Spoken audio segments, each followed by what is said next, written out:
చూడండి, ఇప్పుడు నేను ప్రోటీన్ లడ్డు చేస్తున్నాను. ముందుగా బ్లూబెర్రీస్ వేస్తున్నాను. చూడండి, ఇవి డ్రై బ్లూబెర్రీస్.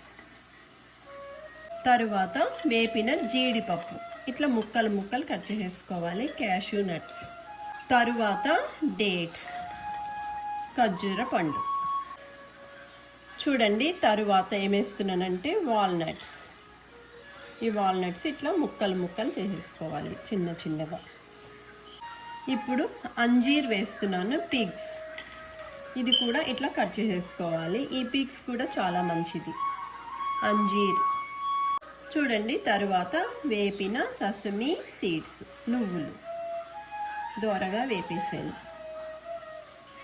తరువాత అవిసె గింజలు, ఫ్లాక్స్ సీడ్స్, అవి కూడా వేపి పెట్టుకున్నాను. అవి కూడా వేస్తున్నాను. చూడండి,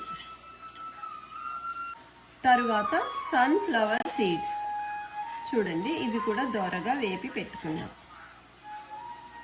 చూడండి, తర్వాత క్రాన్బెర్రీ, అవి కూడా చిన్న చిన్న ముక్కలు కట్ చేసేసుకున్నాం. చూడండి, తర్వాత పంప్కిన్ సీడ్స్, తీపి గుమ్మడికాయ గింజలు, ఇవి కూడా దోరగా వేపుకున్నాను. చూడండి, ఫైనల్గా నేను కొంచెం ఆవు నెయ్యి వేస్తున్నాను. బాగుంటుంది. కొంచెం అంటే కొంచెం. ఏ స్వీట్ చేసినా, లడ్డు చేసినా, మైసూర్పాకు చేసినా, పరవన్నం చేసినా కొంచెం సాల్ట్ వేస్తే చాలా టేస్టీగా ఉంటుంది. అందుకని కొంచెం పించ్ ఆఫ్ సాల్ట్ వేస్తున్నాను. చూడండి, డ్రై ఫ్రూట్స్ అన్నీ వేసినా కూడా 1 స్పూను స్వచ్ఛమైన హనీ వేస్తున్నాను. హనీ ఎందుకు వేస్తున్నానంటే ఈ లడ్డూలు చుట్టాలి కదా, అందుకనేసి వేస్తున్నాను. చూడండి, ఇప్పుడు ఇదంతా కూడా నేను శుభ్రంగా చేయితోనే కలిపేసి లడ్డూలు చేసి మీకు చూపిస్తాను. చూడండి, ప్రోటీన్ లడ్డు అంతా కూడా నేను మిక్స్ చేసేసాను అనమాట. ఇప్పుడు లడ్డూలు చుట్టుకోవాలి.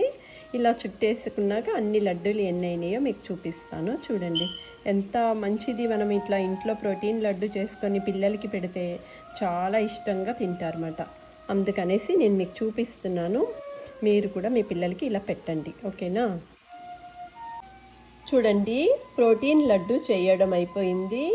ఇవి మా అబ్బాయికి చేశాను. ఎందుకంటే మా అబ్బాయి జిమ్కి వెళ్ళేసి వస్తాడనమాట. వచ్చినప్పుడు అమ్మ ఆకలి అంటాడు. అందుకని ఈ ప్రోటీన్ లడ్డు చేస్తాను. ఇలాగే మీ పిల్లలకి చేసి పెట్టండి. వాళ్ళు కూడా జిమ్కి వెళ్ళి వచ్చాక ఇలాంటి లడ్డులు తింటే ఇంట్లో చేసినవి వాళ్ళకి చాలా స్ట్రెంగ్త్, స్టామినా వస్తుంది. అందుకని ఫ్రెష్గా ప్రోటీన్ లడ్డు ఇంట్లోనే చేసేస్తాను అనమాట. ఈ ప్రోటీన్ లడ్డు రెడీ.